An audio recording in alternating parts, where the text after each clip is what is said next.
मध्ये जातो. आपली मागणी काय असेल?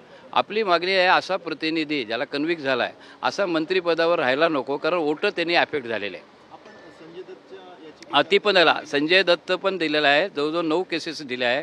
म्हणजे 1988च्या या अंतुलेंच्या केसपासून अगदी लेटेस्ट म्हणजे सुनील केदारपर्यंत आणि त्यांनी ते मागच्या वेळेस सांगितलं की तो इनोसंट आहे, त्याच्यावर कुठलाही गुन्हा नाही. 5 गुन्हे आहे त्यांनी ॲफिडेविट केलेले आहेत. पाहिजे असेल तर तुम्हाला त्यांची ॲफिडेविट इलेक्शन कमिशन पुढे.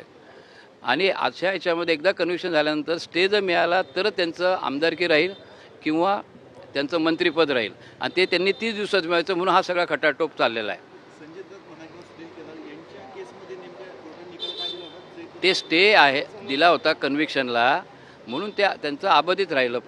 पण सुनील केदारमध्ये म्हणे केवळ एखादा आमदार झालेला आहे किंवा मंत्री आहे हे काही विचार घेण्याची बाब नाही आहे.